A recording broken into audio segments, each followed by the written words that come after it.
My high C38, Leo Coys and KTK. Lucas on the flight, causing turbulence, causing waves on our way to the confluence. New voice for the fans, from the pitch to the stands. My high locals than the South Bank lads. Leo Coys and a homie crashed. Hold up, what's this?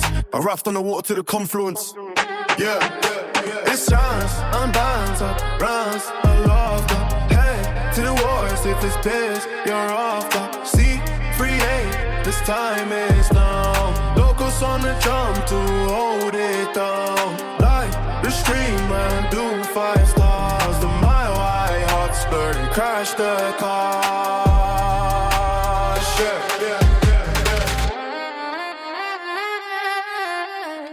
Yes, you filthy animals. Welcome to the Confluence. My name is Leo Coys, the Mile High Hotspur, and I'm joined by my homie, the driver of the Daddy Shuttle, a certified, triple certified rapid sicko, and the co-host of this here podcast, Crash, my homie. I see you laughing. How you doing, bro? Talk to us. Doing great. Much better than last week, where I'd coming off, a long week with tons of hours. I was kind of looking back at our footage from last week, and I'm pretty sure I was half asleep for most of it.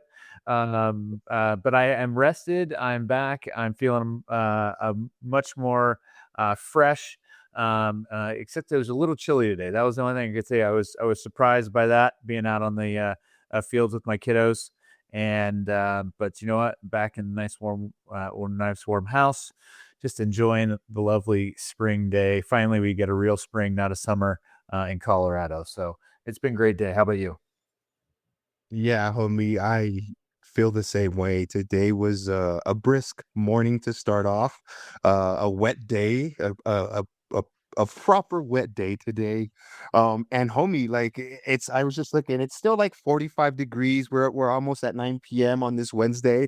I got my hot cup of tea with me here, bro, because I'm out in the garage, and yeah, it's still cold, bro. So but yeah, my homie, a perfect way to bring in this episode number 10.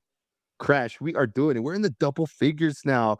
I know if you guys go back and look at the library, we did add a bunch of the stuff that we did on the Mile High Hotspur, but officially with the Confluence, this is episode number 10. Crash, double digits, my homie. Talk to me. How you feeling about that, bro? Yeah, 2 hands. We're on 2 hands now. We're filling them up.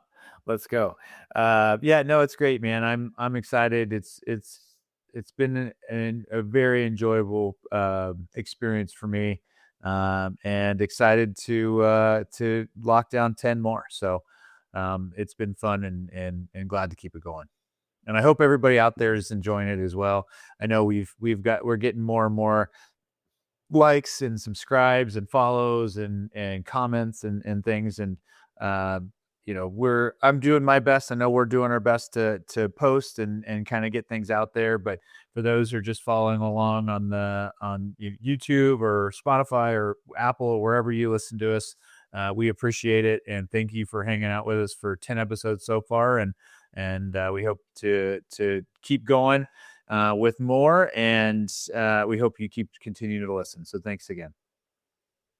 There you go. But here's cheers to 10 more of those ones. And I appreciate the hard work that you put into it too, Crash. Let's get going, my homies. Like I do in every episode, just real quick, I just want to big up everybody that's involved with the whole community that we got going. You got the C38, the Mile High Locals, tons of people that are doing their own things with Rapids content. Everybody that's involved, my homies, that just helps spread any type of Rapids content and just the environment that is brought to us when we are at the stadium watching our team play. So big up to you guys and certified Rapid sickos. Crash, let's get this episode underway. Let's just dive in with something that's kind of been buzzing here locally. I know Box State Footy has been doing tons of their stuff online as well, and kind of showcasing the Denver Summit experience and the whole environment. You were there, Crash. I got homies that were there as well. You were there. Tons of people were there. What was your overall first expectation, and then afterwards, was it met? Yeah. No, yeah, I think, for me, I was really excited. I for those who listen and know me, I coach girls soccer. My daughter plays. I coach my own team, and so for me, seeing a women's professional team in Denver is a huge benefit and excitement for me because I can point to women that my players are going to look up to. They're going to be their heroes, and especially for my daughter, she wants to, her goal is to play in the national team one day, and so we're trying to get there, and so Oh, for her to be able to see girls and women like herself, and seeing a pathway to that right at home is huge. And so for me, being able to be there at the opener was like we're gonna make this happen no matter what. I even had I had my team had a game. I moved to earlier in the morning to make sure we could make it. My son had a game that we actually left halfway through, and for his U6's team. And so we could get there on time, and when we get there it was a proper match. It was, there was tailgates in the parking lot, there was signage outside of Mile High, there was, the supporters were doing, activities, and they had snacks and all kinds of things. And you get there, and I mean 60,000 people in any stadium, you're going to feel it. And so I think at the end of the day, being able to show up, be inside that stadium, when they started doing the opening ceremonies piece, it was a pretty amazing feeling. You could feel the buzz, you could feel the atmosphere. That the first video that they played, kind of highlighting bringing this to Denver and what they took, and how much it means to the girls. It's almost making a dad and a coach tear up, to a degree, watching my daughter, her excitement, sitting with her teammates and friends and watching this. And so for me, I think it was just the expectation for me from the experience was blown out of the water. It was definitely an amazing situation, an amazing atmosphere.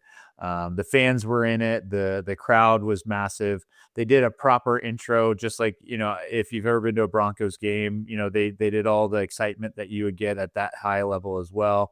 They had the thunderstorm, the paratroopers that are coming down, landing in the stadium. They had a F-16 flyover from the Air National Guard, which was, my son like lost his mind over, which was, and I love too.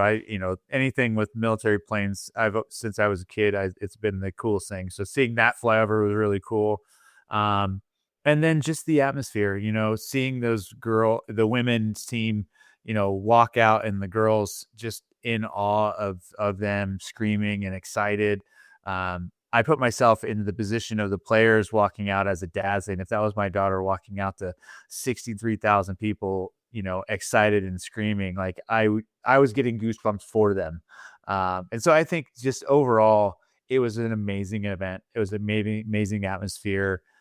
It nailed it. It's broke the NWSL record for opening for any, attended match.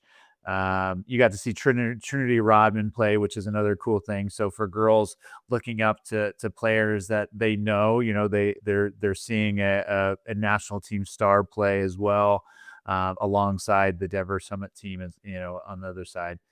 The game itself was, it was a 0-0 draw. So, I mean, very good defensive game, I guess you could say. The game, you could go into some of the critiques of the tactics and some of that, but end of the day, my daughter was like, this is the greatest day of my life. And so for awesome. her to be able to see that kind of thing happen, and feel that and see that, it was a really fun, exciting experience that, I'm happy I was there for the first one, because it's something that I got to share with my daughter and family, and it'll be a memory we'll always have. And who knows, maybe one day she'll be there walking out on the pitch, taking her first opportunity with the Summit one day, which would be really cool. Mm. Well, I know she's a fan of the podcast. Sweetie, the sky is the limit. Believe that. The sky is the limit. You keep going. Um, no, Crash, man. That's awesome to hear everything that you just said, bro. Um, and I seen tons of stuff on the socials and just throughout different videos. And yeah, bro, I mean, that's a huge stadium, bro. And to put 60,000 plus you four that were there, that's insane, homie. That's insane.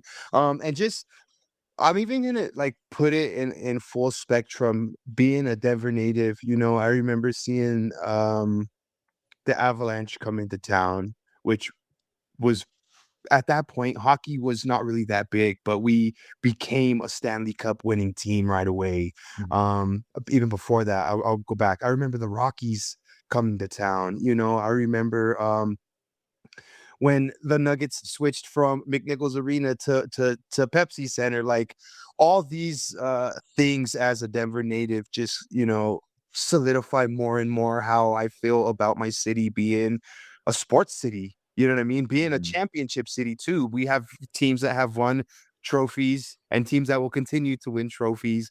And just being able to be present in day, you know what I mean? I wasn't at the stadium, but just being alive in this era where sports like this are becoming much more relevant. You know what I mean?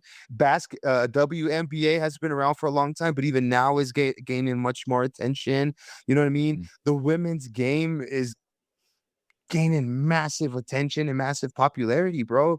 And as a football sicko, because we are definitely Rapids fans, but we're football fans, you know what I mean? At the Mhm. end of the day, it's a win for a football fan, and a hometown football fan. So I applaud everybody that was again involved in that. Like you touched everything, homie. The presentation, the way they did it. I seen they were lining people, they were walking people in like I don't know if it was a red carpet, but they were treating some of the people walking in like it was a red carpet experience, like for the Mhm. players and some of these there was famous people going in and out of going in to watch the game, you know what I mean? It looked like. Yeah, So, absolutely. uh Even some of the Rapids were there, I know that there were, like, Hoffa and Hamzat and Alexis Manyoma, Reggie Cannon, like, those guys were all there, and so it was definitely the place to be on Saturday this past week. It was, at that moment, one of the biggest talked about sporting events in the nation, I would imagine. Just because it was a first time opportunity, it was breaking records, and it was really cool to see, that level of support, which made me feel excited about what's possible in Denver when it comes to soccer and those kinds of matches. And it also just goes to show that there's a possibility for even the Rapids to, you know, to have some ideas like, could could we at some point fill a stadium like that? Could we at some point fill, a stadium of 30,000 people on a regular basis? There's those kind of elements I was kind of thinking about at that moment is like they put on a proper event, which was exciting. And I hope they can keep that momentum up, for when they're not at Mile High and not at the first game. I know there's probably a ton of casuals there, watching the match just because it was the first time. But I think, they have a good potential to sell out their stadium or even Dick's the first couple games that they're going to be there at home until they get their temp stadium built, each time, which is going to show the Rapids and Kroenke, hey, what do we have to do this ourselves? And I think it's just one of the things that as a Rapids fan and as somebody who's kind of, knows that inside, it is competition to a degree, but also I think there's a market there that they could tap into alongside, which is really exciting. Now I know we obviously didn't talk about this part before the podcast, but just you bring up like a fucking great topic, Crash. This has to be an eye opener for KSE, for Colorado Rapids, for everybody that's involved in there. Bro, you said like they could probably see where they can grab some ideas or where they could better their situation, the Rapids. Homie, is it a little is it are the Rapids past that point where like we could probably resalvage And it's not like the relationship with the fans is gone, but do you see a point in the Rapids' future where we could possibly be that attractive as a Denver Summit game? I think you could. I mean, I think it would take what we've always been saying, though. It would take investment. It would take, known entities. It would take some sort of massive shift in kind of the way that the club approaches this team, for that to happen. But it's not impossible by any means. And I think you look at it, you really look at the way that Inter Miami did it, when Messi came, and kind of how they really revitalized and turned that team around. They were Yeah. they were a bit of a young club, but they weren't brand new when Messi came. They were just a Yeah. terrible team, right? And so what you saw there was they brought in a name, and then they created an identity around, we want to be the best team in MLS. And they invested, and they built a stadium, they built those training facilities, like they built all this infrastructure to make them look, feel, and operate as one of the best teams in the league. And Kroenke has the ability to do that. I mean, they are a massive franchise. Look at Arsenal. I mean, that their facilities, the way that they approach the game, their staff, all of the stuff that they have is top class, right? In the best league in the world. So they know how to do it. The question is would they do it in Colorado? Do they see the return on it? But I think at the end of the day is they could definitely make it happen if they really invested the right way and did it. It's just not the way that we operate and the way that identity of the Raptors Yeah. have been for the past 30 years. So is it possible? Yes. Will they do it? Probably not. But I think it shows them that it's absolutely possible if they really wanted to attain it. Yeah, I think they probably would have seen what happened and what could happen with, the Summit moving forward. And yeah, you're right, bro. I mean, anything can happen, but I look at it and like just realistically, my homie, um, let's just throw this name out there. Casemiro is one of these players that's now kind of rumored with maybe a team like Inter. Just throwing this out there.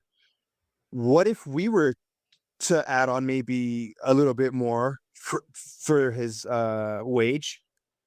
He's not gonna pick us. You know what I mean? Mhm. He's not gonna pick us, homie, and it's because of he might come and check out the stadium and and our freaking facilities, you know what I mean? And then go Mhm. head somewhere else, make less money and way better facilities. So you're right, bro. I mean, can it happen, Crash? Absolutely, bro. We can always offer we can offer the next Messi, the next big lump sum of money, but that doesn't guarantee you that he's gonna come, especially if like what's the saying?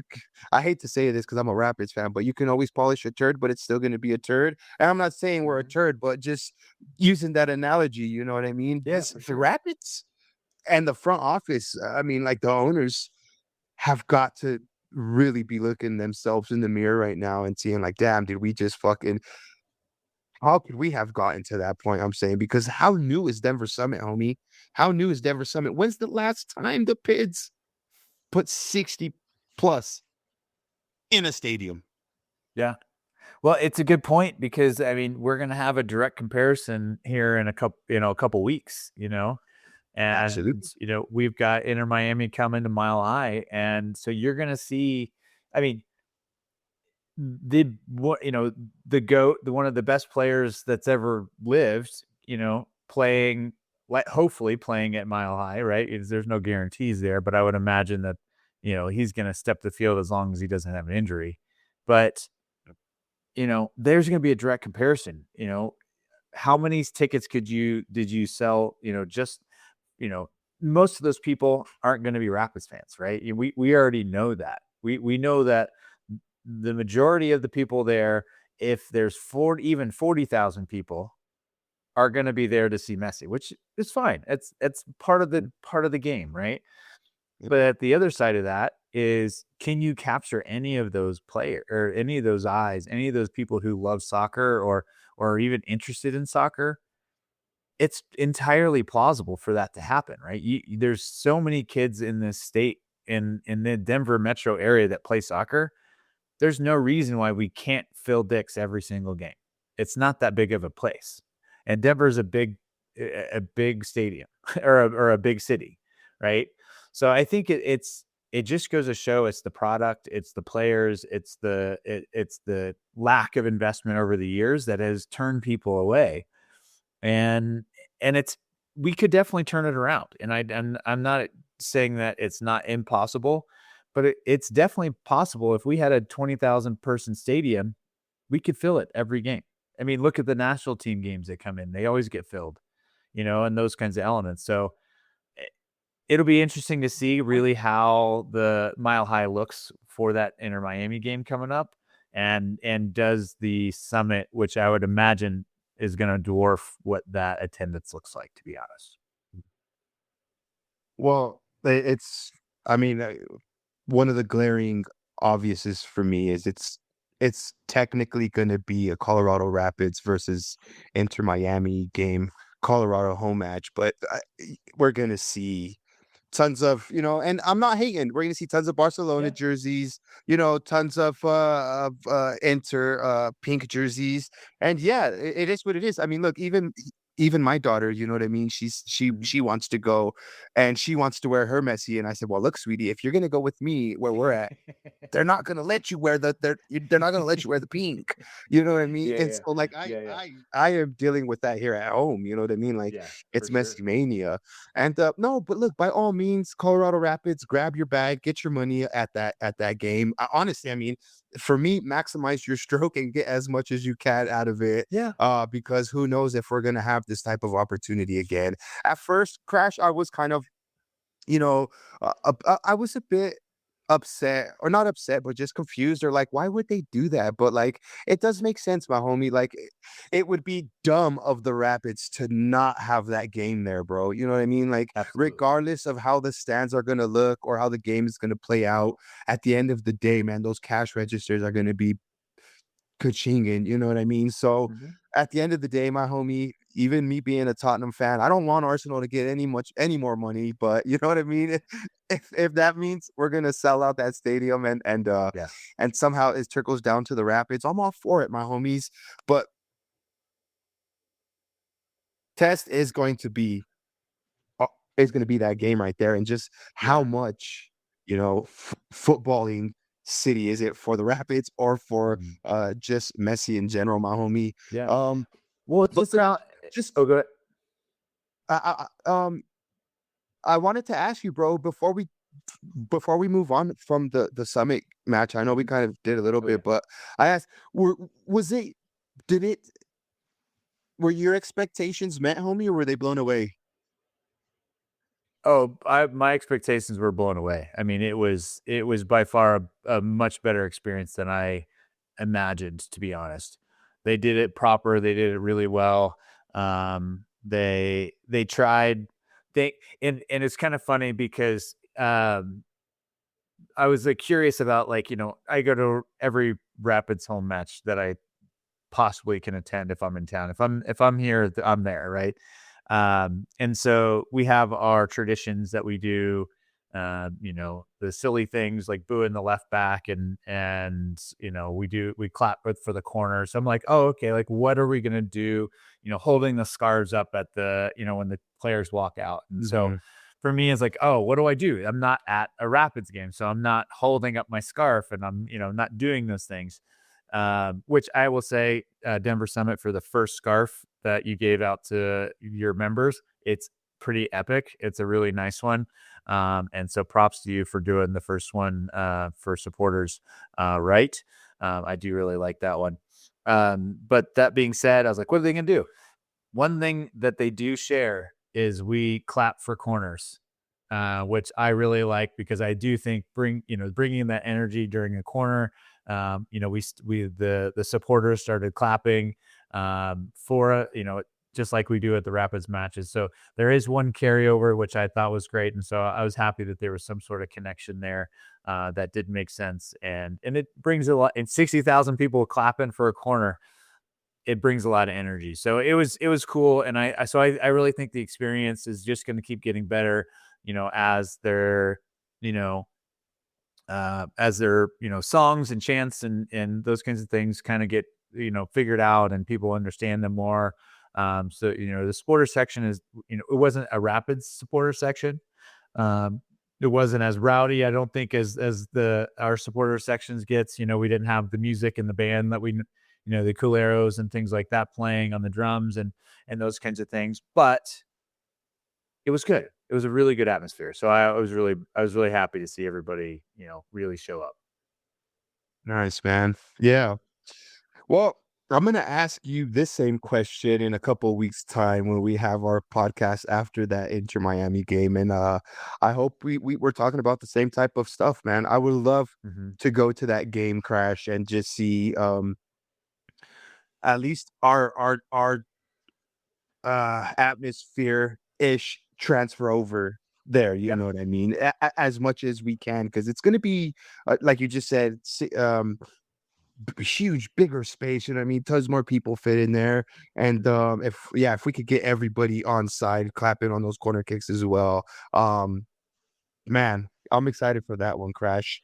Well, Um, it's an opportunity too. I mean, like the ownership and the front office, the people who are putting on the event for the Miami game, they have now been shown exactly a way that works. And is there an identity that they can take from that? Is there an opportunity they can take from that to build on what we already have with the Rapids? I think there's just it's a big opportunity for the club to break out and you know gain more eyeballs, more supporters, and have that visibility. So I'm really hoping that they throw out all the stops and say this is what we could be if if we had 30,000, 40,000 people in the stands. This is what the atmosphere could be, and it's going to boil down to the product on the field at the end of the day. And can the team show up and rise to the challenge of playing against a big team like Inter Miami? In And so I think that's gonna be the big question. So I'm excited for it. Well, I know we'll talk about it more in a couple weeks when we get kind of leading into that game, but I think for me, front office has an opportunity to change a narrative of where this club is, and ownership has an opportunity to change a narrative of where this club is going. And this would be the perfect opportunity to step out of that mold and say, "Hey, this is the club that we want to be." yeah. Bro, come that game, there's gonna be tons of eyes on that game, you know what I mean? People around the world watch Inter Miami games, you know what I mean? And they'll be watching that Yeah. day the Colorado Rapids game. So the eyes will be on us for that match. And we'll have what will then be like our eighth or ninth game by then. So we'll Yeah. have at least a great sample size of Matt Wells football. And hopefully we're gonna see tons of goals that game. Before we even get to there, homie, let's talk a little bit about what has been going on over the last week. We did talk about the transfers a bit on our last pod, Crash. However, you have not been shy about bigging up this homie, Georgi Minoungou, my homie. I seen your post out there on X, you know what I mean? Just double dipping there and saying, you know what, I'm liking what I'm seeing from this homie. Crash, let's talk a little bit about what you've been seeing in Georgie. What what's got you excited, my homie? What you seeing? Talk to me. Yeah, no, coming out of my days of last week, in the news, I was trying to look, catch up and follow and kind of see more about him. But and so, a lot of times what I like to do is also hear, how the supporters of the team that he came from feel. And so I was, listening to some of the podcasts and the kind of the emergency pause of, Georgie's leaving, and really wanted to see and there was a lot of fans that were upset, and a lot of fans talking about who he was, and he how he plays, and the type of person he is. And then the Sounders actually have a couple really amazing videos dedicated to Georgie, and who what he's gone through, and where he's come from and what kind of a player he is, and it's amazing. And so for me, I'm excited, not necessarily just because he's a really good soccer player that's going to add to this team, but him as a person, he just seems like a very genuine, amazing human that has gone through a lot in his life, and he's a very he's big on his faith, which I think is really it's good to see somebody who's in a sport that is not willing to back down to any pressure of what their faith is, and regardless of what they believe, and he takes a lot of solace and strength out of that, which I think is just goes to show the type of person he is. He's got a new daughter, that's really young at this point, so his teammates love him, and the support that he got during his would he had that infection in his eye and lost sight in one of his eyes. Just the love and support he got from the community and the people around him, it just goes to show that he's an amazing person, because he's getting a lot of amazing people around him support him as well. And every one of the supporters of the Sounders seem to really love him, and so I'm just excited to see kind of the person he is. He's just a person who has a big heart and plays a big game. And I think it's going to be really fun to watch. And I would imagine he's going to be an immediate fan favorite, which is really cool. So end of the day, excited for him to join. I'm excited to see him on the field. I'm excited to get a chance to meet him, an opportunity that might come up in the future. And I'm sure my kids are going to love seeing him out on the pitch too. So yeah.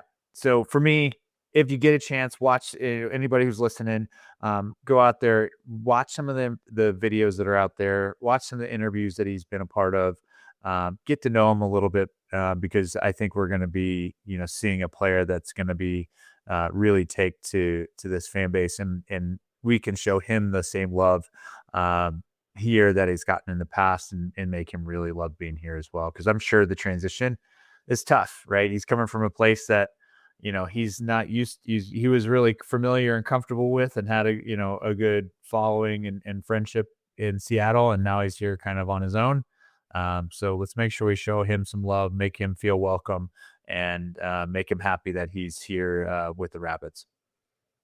Yeah.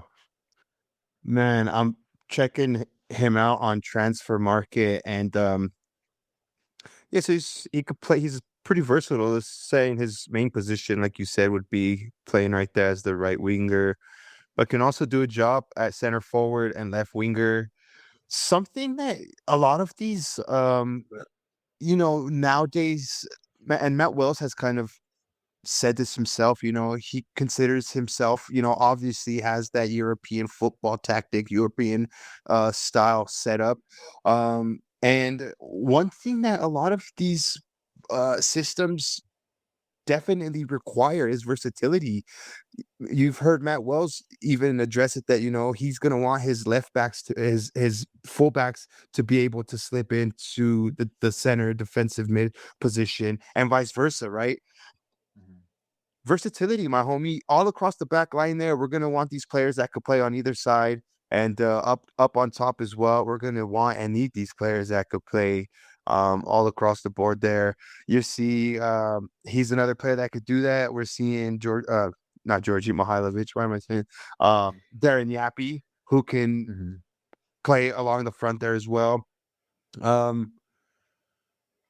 Yeah, Crash. I'm pretty excited about him. I'm glad that we are gonna have a winger as well that looks like he's got the minerals to do those one-on-ones, right? When we had Cabral, a lot of it was just him isolated up, alone on the right there, and we just always kept trying to play those over the top balls that very rarely found him. If I look back at the 3 years that I've now been a Rapids fan, this is my third season. Homie, we've not had one good right winger. And this is not a go, and this is not a go at the ones that we've had, but just look at it. Cabral's gone. Calvin Harris is gone. Omir Fernandez, which I guess played on either side as well, gone as well. You know what I mean? Help me out, homie. All the guys that would have been there now have been Yeah. moved on now, dude. So Yeah, I mean, that the has last been one time position that the last time we had a proper solid winger was what, Barrios? yeah. So there you I go. mean, With so it's been a while, and yeah, so and I agree. I think he fits Matt Wells' system really well. He's yeah. going to be fun to watch. I mean, if you watch some of his highlights, the way he takes on people, he's fearless in going, in dribbling into the box or dribbling, into those wide areas and taking people on 1v1. And for me though, it's like thinking about him doing that. He had to teach himself how to play soccer again for the most part when he lost sight of he lost his eyesight. He can only see out of one eye. And so being able to like come back into the game and still be as dangerous as he is, that just goes to show he's got pure talent just oozing out of him. And his fearlessness and the ability to do that is just really exciting. So it's gonna be really fun. It'll be interesting to see how the lineup shifts and changes and kind of who he fills in for. It's gonna be really challenging for him to take Yappy's spot. I think it makes the most sense to take Yappy's spot eventually. But Yappy's been, he's got 4 goal contributions in 5 games or whatever it is. So he's gonna be really tough to pull off the field for sure. And so I would imagine him and Sealy are going to be battling for a position until otherwise, figured out. But yeah, it's finally exciting to see that we have depth that can come off the bench at any point to be dangerous, which is, we missed that for a long time. Homie, where is Kosi Thompson going to play again? Is he a defensive Fullback. Yeah, he's a back? Yeah, okay. fullback. Yeah. Yeah, he's defensive cover. I was right. And then of course Loic, which will be kind of one for not the future, but still a bit out. Um, am I wrong to say that out of the new players that Georgie's probably the one that moves the needle the most? Absolutely. I mean, yeah, it was what, 1 million a game this year and another million a game next year, so 2 million total. Definitely he's the big signing. I think Loic Williams will be we'll see. He's not the name that like we know and are sure of like where he's going to perform or how he's going to look because we just don't know who he is. But Georgie is the name that's known, recognizable here in the league, that has fan base support that that we'll recognize and is our big needle mover for sure.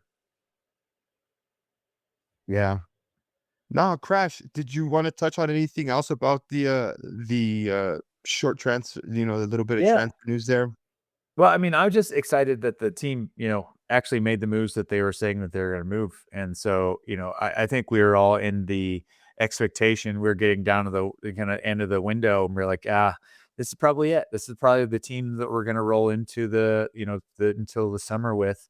And they did make the moves. For granted, one of the moves won't come until summer, but that's good to know because then he'll be ready to go as soon as that July window opens or July timeframe comes after the World Cup, and he can pop over, get integrated. It'll be a lot quicker process, and then we still have the summer window after that to even make more moves. So it's nice that we're prepared for whatever happens in the next couple months leading into that the summer.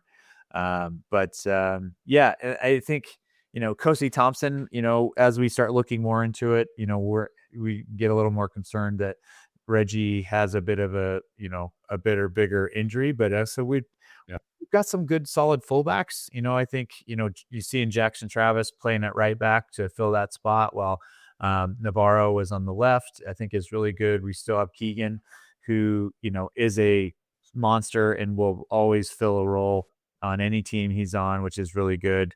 And just to know that we have Kosi, a young player who's got some good minutes and can step in and do a job as well, is just a good sign. And he's pretty versatile too. He can play. He's kind of played center back. He's played full back. He's even played midfield. So somebody who can jump in and fill a spot, which I think is really good for our depth. But Loic Williams, we'll see. I'm excited. He looks like a good opportunity. But like we kind of touched on last week, is he a replacement for Lucas? Is he a replacement for maybe a Rob Holding? We just don't know. And we'll have to kind of see how the year plays out. But during between this episode and last, Lucas Harrington got his call up to the Australian national team, played his first match, and got man of the match in that. So he is on a fast track to the World Cup with Australia, and I mean, let's just say what it is. If he plays and plays strongly in the World Cup for Australia, his value is going to just skyrocket. I mean, through the moon. And you're going to be seeing a lot of European clubs really, going after him more than they already probably are. And it's an opportunity for the Rapids that they might not be able to overlook.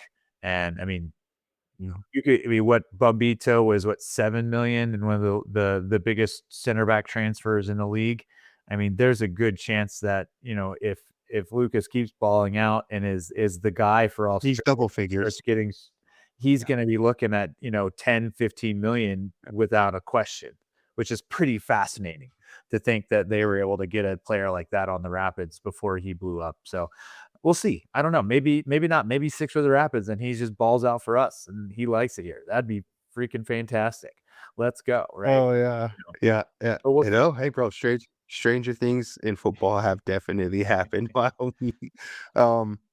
No, a couple of things I wanted to say before moving on is, one, I'm just gonna go ahead and say this, bro. I think, and low key, I think that Navarro at left back is going to be a revelation for us this season. I kind of just, from a little bit that I've seen, he looks very comfortable in that system. He looks very experienced, is what I'm looking for. He's an older player in the league.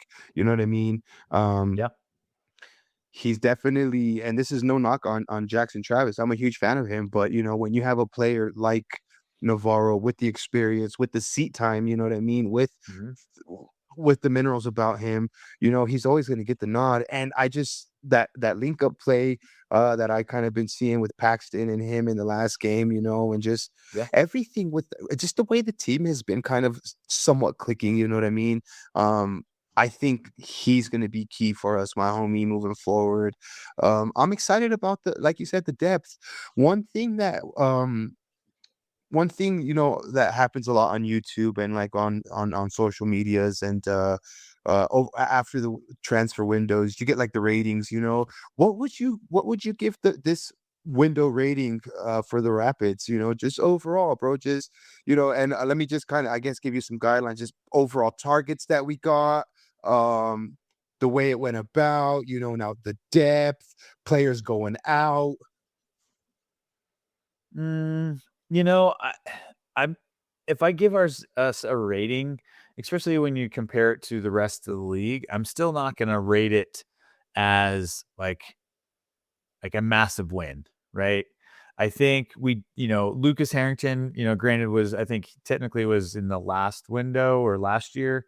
So I guess he new player into the summer, from the winter in, so I can lump him in. So that was a massive signing. That's a big, but again, that was a big roll of the dice that worked, right? It was a lot of ticket that hit.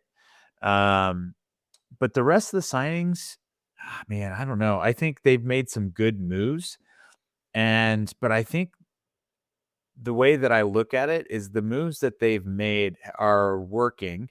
And I think that they're fitting the system.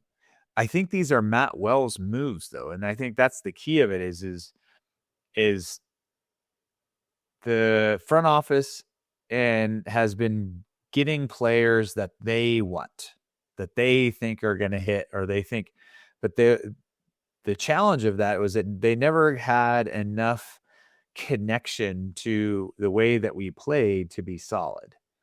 And so if we weren't playing the system that Matt Wells has envisioned and is creating and the identity of that, I don't think these players would fit. But I think that because of the way that Matt is envisioned this team, what he expects from the players and the kind of identity he wants from his players, that's why it's fitting. And so I think his involvement of saying, this is the player I want, this is the player I need, this is the player of the system.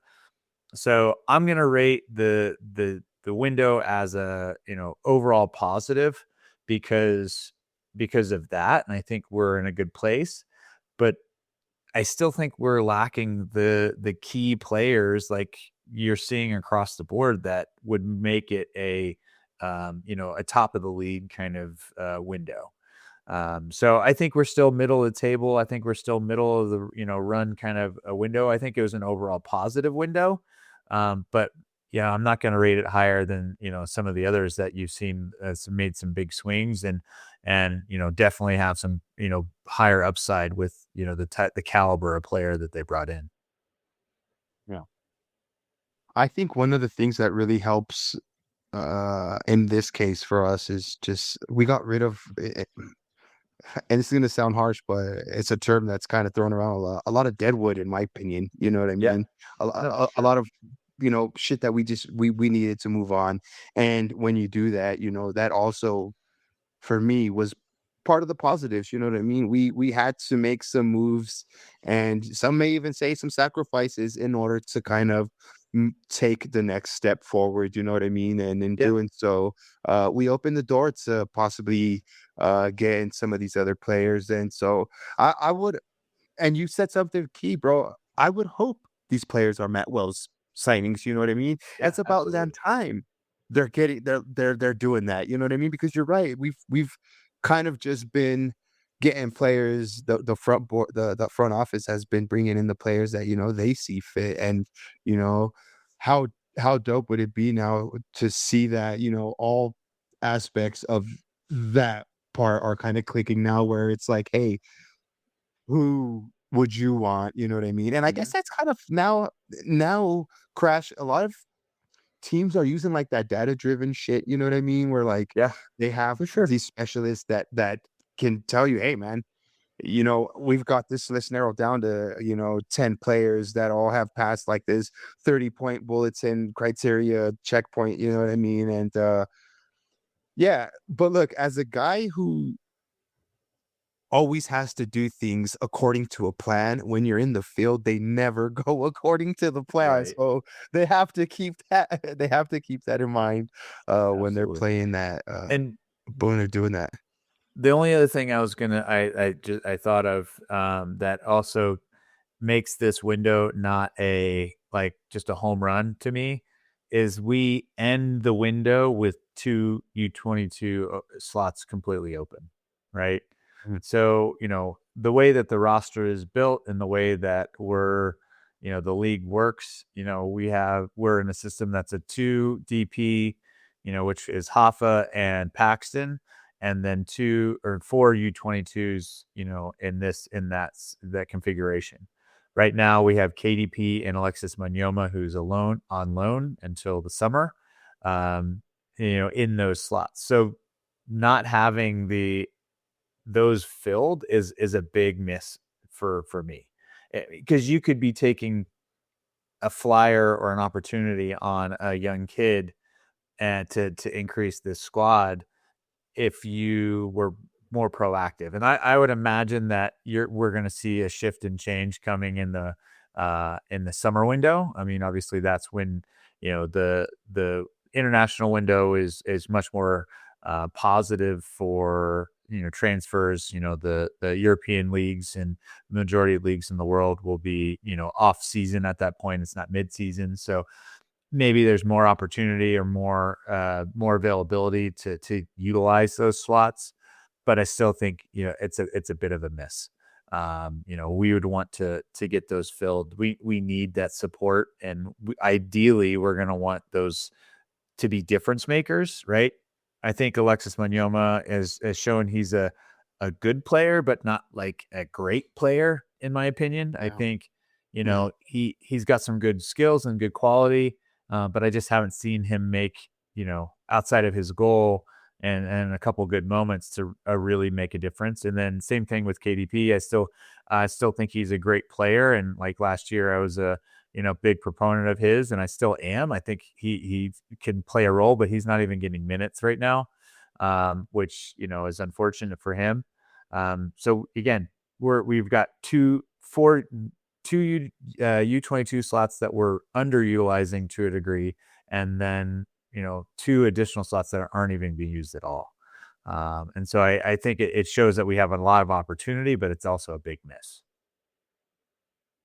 Homie, so I've been wanting to ask you, what is your boy Cootie Petro got to do to get some game time, bro? What's he, you as a coach, what is your thought? Like, do you see something in his play when he's on? Do you see something in the system that we're playing that maybe just doesn't suit him, maybe just yet? Or can you see a situation where maybe even the gaffer is looking for his best position? Because again, Kuda Petro's a versatile player. He could play out on the Mhm. wing. He could definitely slot in as a 10. He could be more creative in the midfield as well. You know what I mean? Um, Yeah. what do you think? What do you think's going on with Cootie Petro? I mean, because bro, you were banging that drum last season, and of course you still will this season, homie. But he hasn't been given the time. Yeah. I mean, honestly, it's Yappy, to be honest. Okay. It, I mean, Yappy has blown up into an amazing player. And if anything, maybe we found that he's a better winger than he is a striker. I mean, he's been just killing it on that side. And so my guess is that in reality, he is slammed the door shut on just about anybody on that left side right now. Mm. And so that's gonna limit the availability for a person like KDP to get on the field. He's kind of traditionally been playing in that role. And then, the other option is midfield to a degree, and I don't think he's quite in that. I think he had an opportunity to maybe come on when Paxton went out to the wing, and then they pushed up Wayne Frederick into that pressing 10.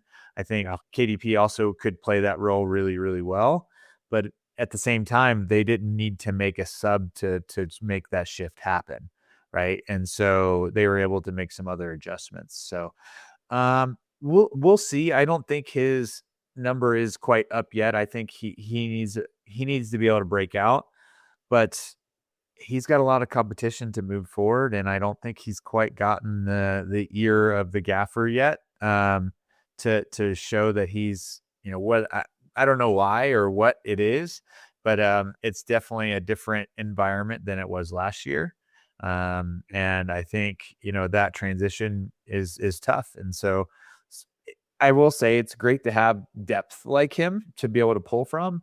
But also he didn't inherently show that he was as dangerous as we would like when he does come on for his minutes. So he just quite hasn't quite gotten the form and the final the final touch, I guess you could say, to get goal contributions and goals that we would have hoped, and maybe that might just boil a lot into it. So I don't know. It'll be interesting to see what we do with some of these guys that we're hoping to get a lot of minutes. I would imagine they're not inherently happy about that, and so maybe there's some adjustments that end up happening, in the summer window, because of that. So it'll be interesting. But I hope he gets some more minutes. I hope he fits the system. I do like him a lot. I think he's a good kid that has a lot of potential. I just hope we get a chance to see it. Yeah. Another one of these players too that I kind of I see the team sheets and just everything going on, and I never see KSB. You know what I mean? Like I always kind of wonder too what's going on with him. He looks like he could be a baller as well. Um, I know the homie Greg and I always talk about Kimani Storbanes a lot, and just um, I I don't know, man. We have tons of players with that potential talent, bro, with that spark in them. Um, we haven't seen them yet, so I'm kind of curious as to what's going on with that. Um, Homie, we have a game coming up against Toronto FC, another away game. This is going to be the third of the 3 games away. Man, it's been a long time since we hung out at Dick's Sporting Goods Park, man, and watched the team play. And we still have to keep waiting because another road game. Yeah. Crash, what do you know about Toronto FC? Are you worried about this game? And then before that, I know we talked in recent podcast, and we said 4 points coming back from this road trip, this 3 game road trip would be fucking dope, right? Don't get me wrong. Mhm. We picked up 3. We have a chance to make it 6 out of 9 points. Am I looking too far ahead in the future saying 6 points? How do you feel about that, bro? No, I mean, I mean, the big factor is that, Toronto is historically a team that's struggled, but they're finding form. And, they're starting to kind of, they made some big swings. They brought in Sargent from Norwich. They've got Walker Zimmerman back on the back line. They've got our dear friend Georgi Mihailovic there running the midfield. And Robin Fraser, who, was a coach here with the Rapids before Chris Harmis. Uh, so it's a team that we know well with some of the players there. There's a lot of Colorado connection on that team because of Robin Fraser, with Georgi Mihailovic. They've got some dangerous potential in there, and they're a big club. So they're starting to find form. We're both sitting 7th in our respective conferences. They're East or the West.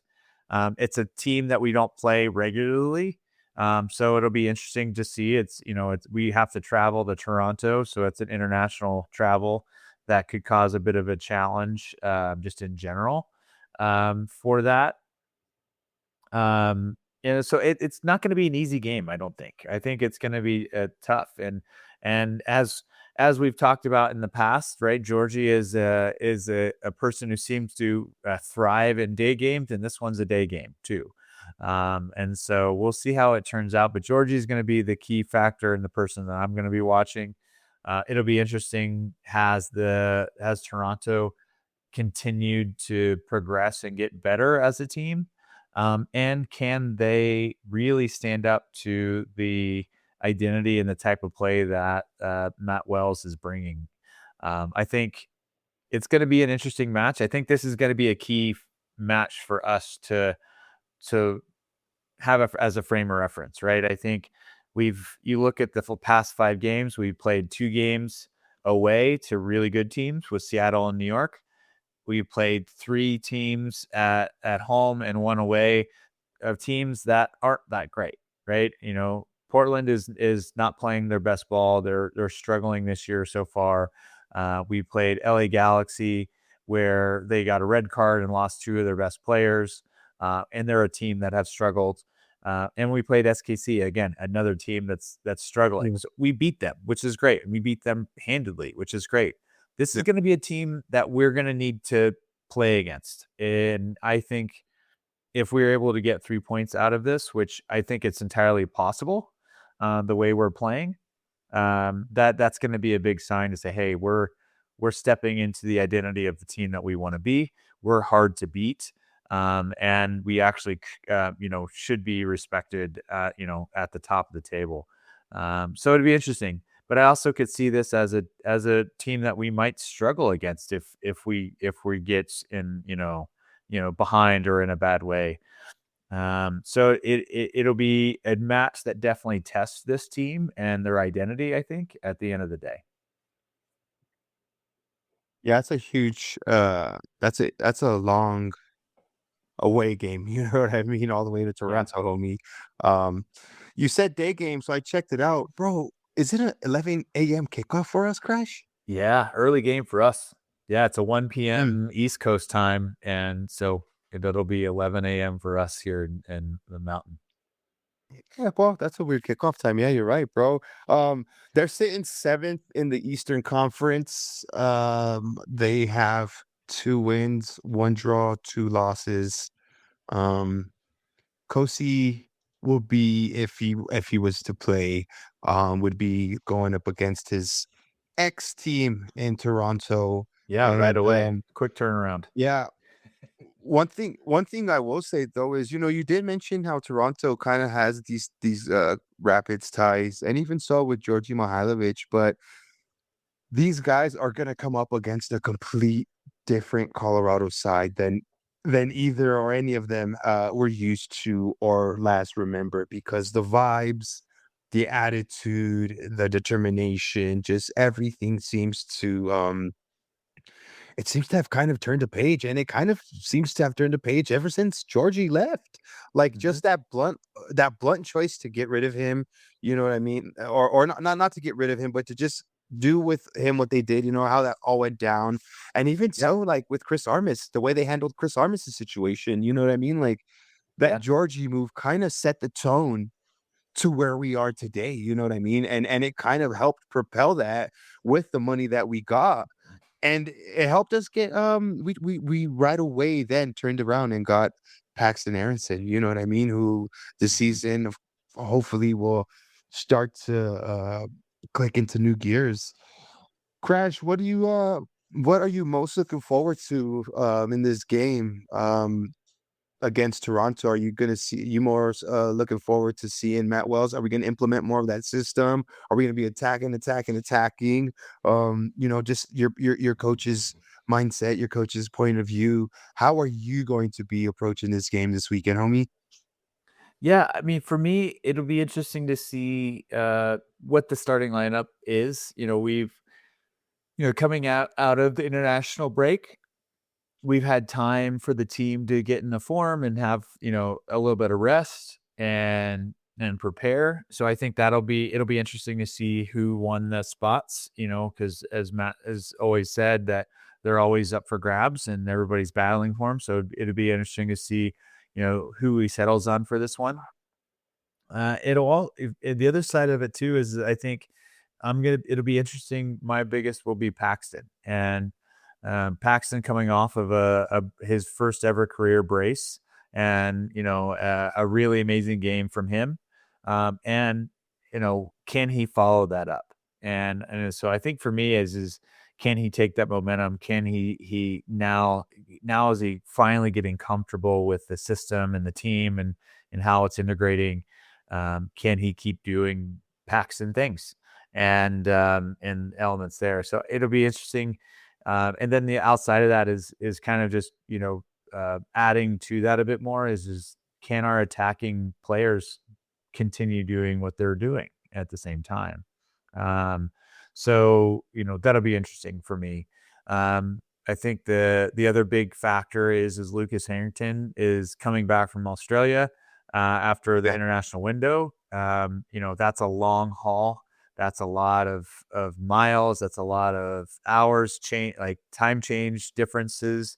Um, he's a young kid. He's 18 years old, so it shouldn't be too terribly concerned with that. I mean, I remember when I was that age and I could fly across the world when I was working and traveling, and it didn't bother me one bit. Um, but it could, right? And that could be a big factor. And, if he doesn't play, does Cobb get the start? Does that factor into some of it? So there's some key factors there for me that I'm going to be keeping an eye out for.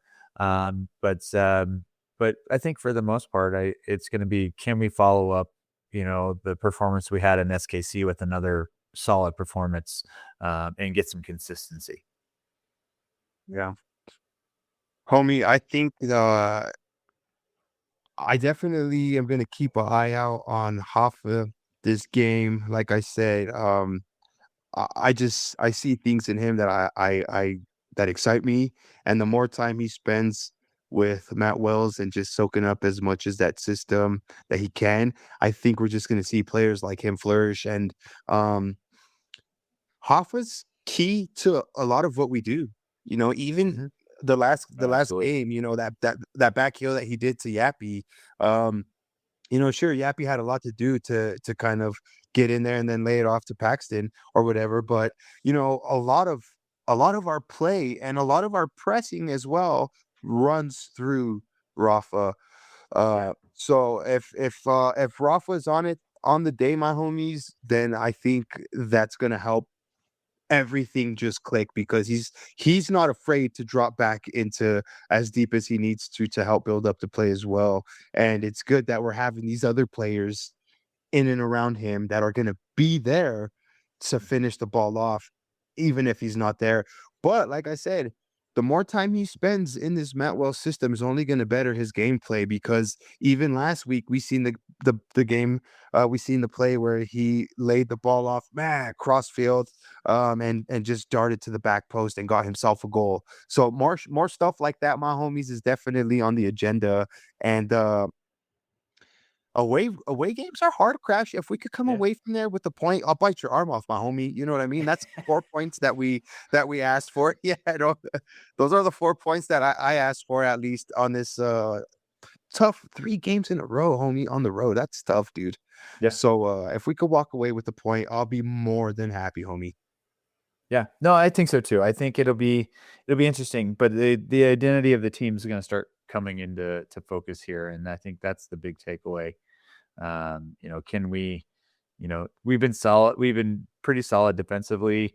We're seeing attacking, really happen. I think, you go back to the NYCFC game, the more I look at that game and the more I think about it, it was, the small field really gave a massive advantage to that game. And I think, looking back at how we played, I still think outside of a couple little mistakes, we played a really good game against a really good team.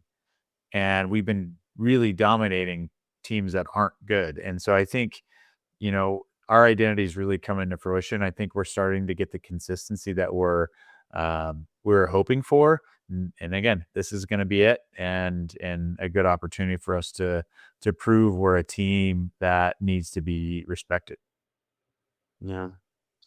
Yeah, no, that's something what you just pointed out there, homie. Is complete different from night and day difference from last season to where I kind of feel like, and we've said this before, we played up or played down to our competition as to where this season, the few games that we've, have played, yeah, we haven't It really looked out of our depth. You know no what I mean? Well, and I think the other side of it too, I was just thinking is who's going to want it more, right? And I think at the end of the day, we've been seeing the Rapids, and the way that Matt wants his team to play, they're going to want it more. We're going to battle. We're going to make it hard for them, and we're going to make it really uncomfortable for any team to play us. And it's going to be a cross conference match. It's going to be a match that's at home for Toronto. Um, is it going to be a match that they are going to want to battle us for 90 plus minutes on? I don't know. And I think that's going to be the question is how bad does either team really want it? And, if we want it more and we're willing to fight for it, it could be an interesting result. So I think that'll also come into factor to a point. Yeah. Well, my homie, anything else you wanted to add about the game? Anything else that maybe you wanted to talk about that we didn't? No, no, that was for me. It'd be a fun one. It's an early game. I think I'm actually coaching when kickoff takes place, or I'll be driving back. So that one will be interesting for me.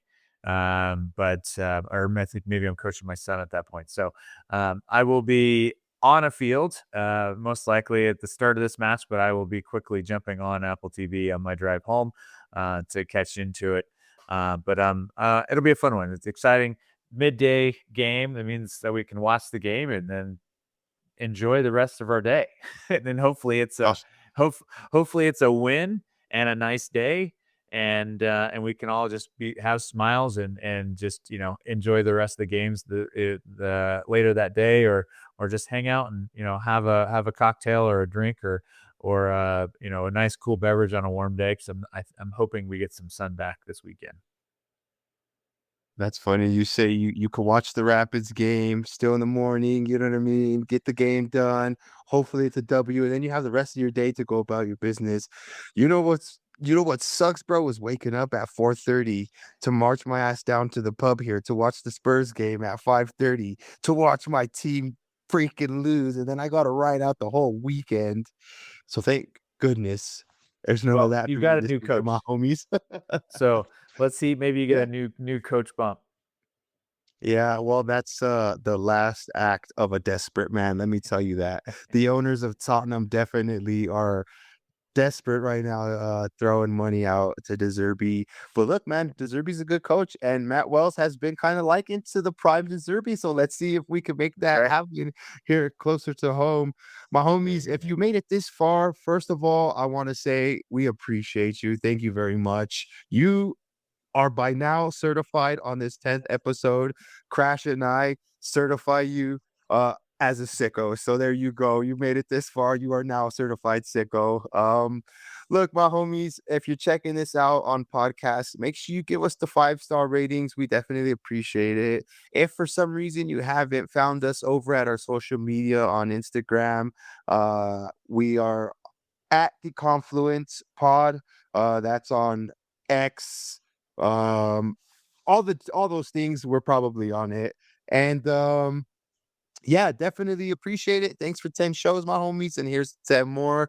And enjoy the game. We'll be back next weekend, my homies. Up the bids.